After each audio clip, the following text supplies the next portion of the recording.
Урматтуу Үмүт ТВ телеканалынын көрүүчүлөрү, сиздерди түш өткөн ар түрдүү маселелерди элге жана бийликке жеткирүү үчүн ээлүүнү берүүсүнү WhatsApp аркылуу видеого тартып жөнөтсөңүздөр болот. WhatsApp номерибиз 0553 94 94 84. Ээлүүнү сиздер үчүн иштейт.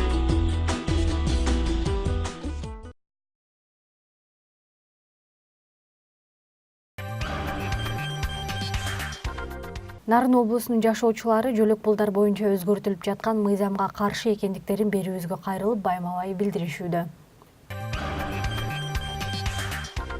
Нарын облусунун Жумгалы районуна караштуу Чайек айылынын 29 жаштагы тургуну Айбек Сейитказиевдин өз өмүрүнө кол салышына милиция кызматкерлеринин ур токмогу себеп болгон. Бул тууралуу маркумдун жакындары билдиришти. Алардын айтымына караганда окуя 19 декабрь күнү болжол менен саат 17:00 чамасында Чайек айылындагы кафелердин биринде улгунчурдан улам келип чыккан. Ал ошол күнү эки тааныш менен кафеде тамактанып отурган. Ошол учурда кафенин бир кызматкери анын аялына чалып, "Күйөөң бул жакта кыздар менен майрамдап отурат" деген. Андан кийин телефон аркылуу колуктусу менен сүйлөшкөн Айбек жини менен жалган айткан кафенин кызматкерин урушуп кирген. Ортодон чыр чыккан. Аңгыча Жумгалы райондук ички иштер башкармалыгынын эки кызматкери жана бир бейтааныш адам келип Айбекти жуукулдатып өздөрү менен чогуу алып чыгып кетишкен. Бул окуя толугу менен кафенин видеокамерасына тартылып калган деп билдиришти жакындары. Жумгалы райондук ички иштер башкармалыгынын убактылуу кармоочу жайында камалган Айбекти эртеси атасы 3000 сом төлөп чыгарып кетет. Айбек өзү жош, кудуң-мудуңу жок бала эле. Аны жерге 22 декабрь күнү бердик. Милициялардын бул кылганы туура эмес. Бала кызуу болсо дагы аны соолуккуча камап коет. Айбекти тескерисинче кафеден бери сабап көрбөгөндү көрсөтүшкөн. Соттук медициналык экспертиза дайындалган. Денесинде көк алатактар бар. Башка көзгө коюлашкан. Бул милициялар сөзсүз жазаларын алышы керек. Оорукананын дарыгерлери да карабай коюшкан. Мен элден чыгып калган турбаймынбы деп сарайга кирип асынып алыптыр деп кошумчалашты жакындары.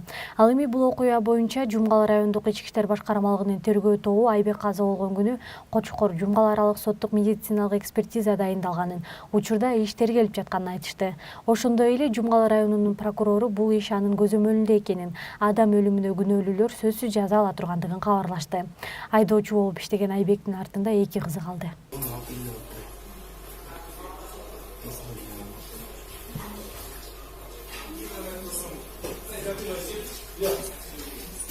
Çık bitti.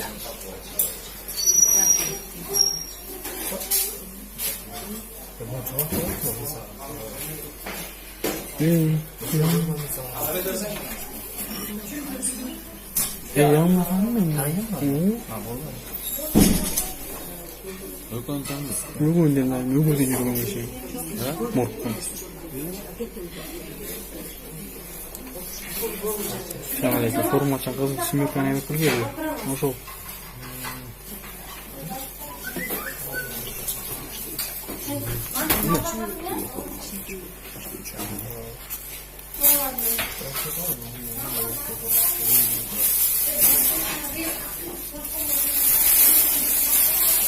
Бақтан мұшташ бәшкен.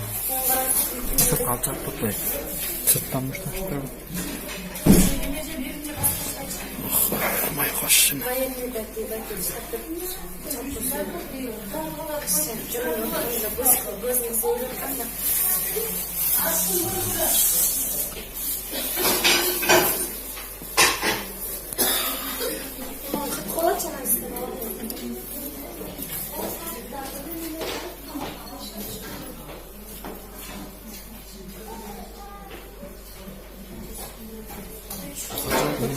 Üçü oldu da bunlar.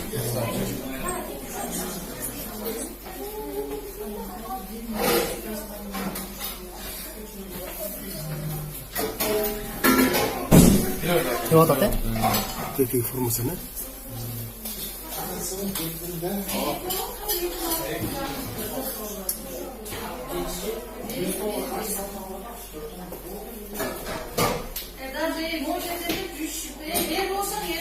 Nasıl oldu patronu? Müşteriler Koreyski'de aslan üstüne çaştırıp koyup 100 TL yakan bu.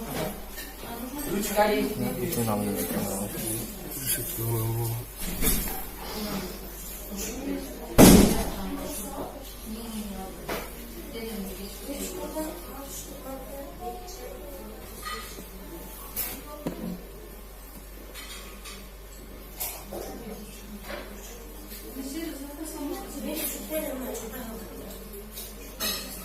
Gayrı da arttı.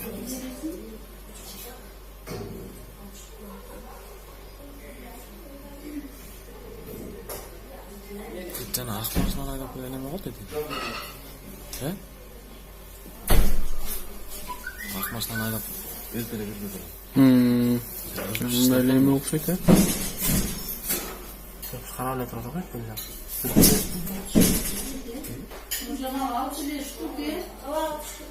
Acayip böyle biraz dans gibi. Değil mi? Hayır. Kalkan bu.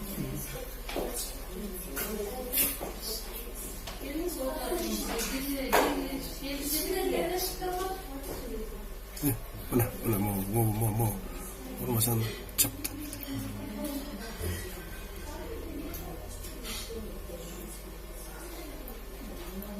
Topsun giysi attı.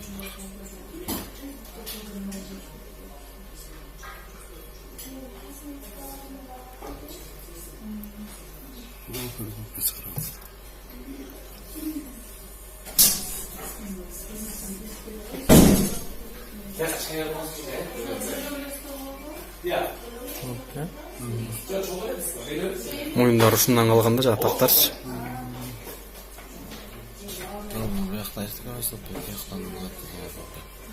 Мен ламанту сагыды жактан обязательно.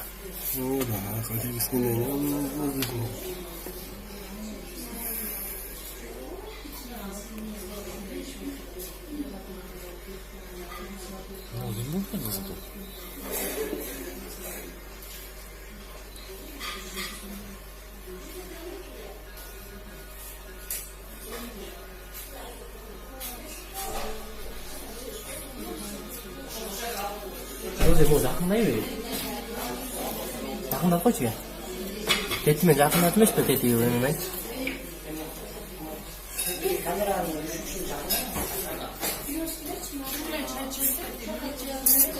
жақындап бер қойшы ма мен? Полный команда, полный эфир алып қойшы ма сауатқан жағын? Не bileyim.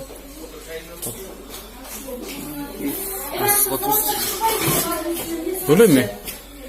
Ya yüzdür olan sattı.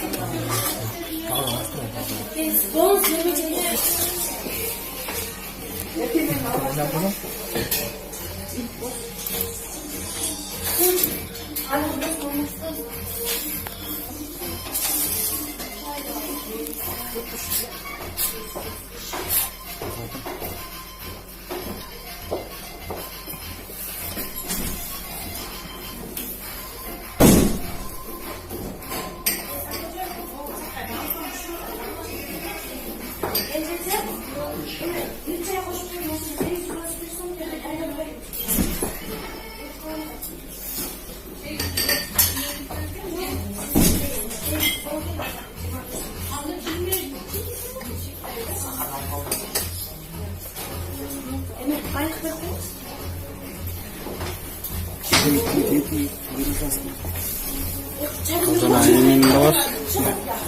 Мындай эле бала. Жоқ, бұл. Ошол кечинде жүргөн да. Бұл формасында жүзден.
Хорошо.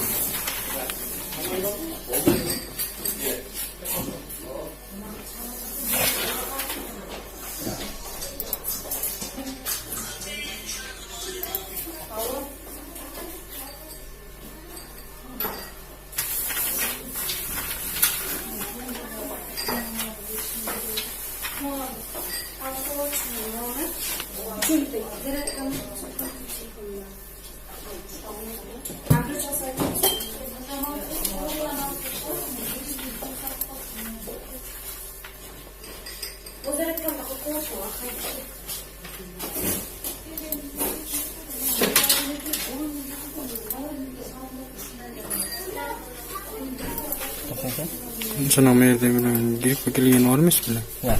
Girip kelgen. Yine ondan gayrı geliyor.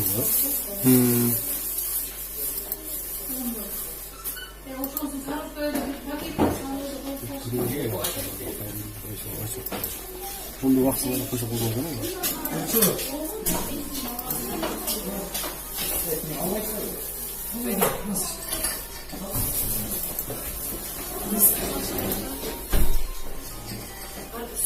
Nerede alacak?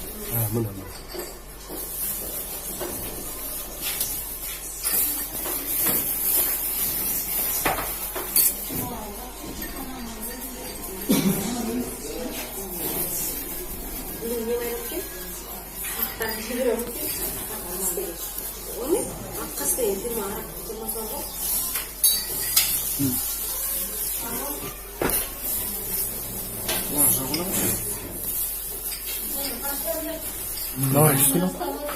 Maaş mı bu?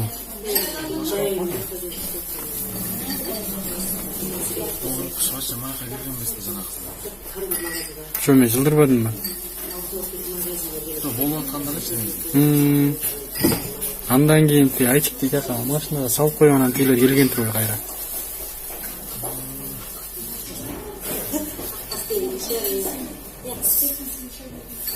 Мага ошо болот да.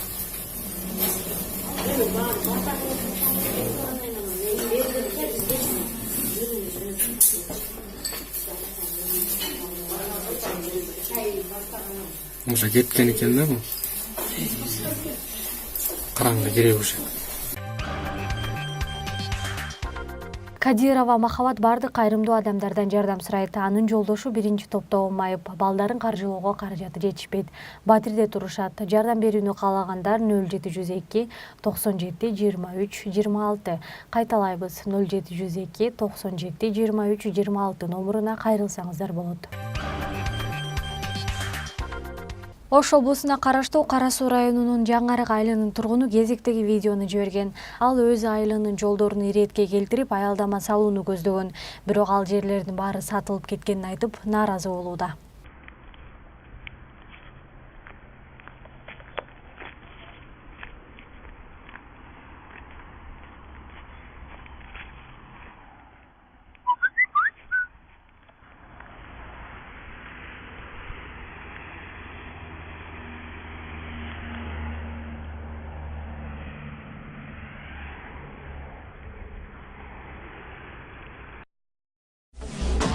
Урматтуу Үмүт ТV телеканалынын көрүүчүлөрү, сиздерди түш өткөн ар түрдүү маселелерди элге жана бийликке жеткирүү үчүн ээлүүнү берүүсүнү WhatsApp аркылуу видеого тартып жөнөтсөңүздөр болот. WhatsApp номерибиз 0553 94 94 84. Ээлүүнү сиздер үчүн иштейт.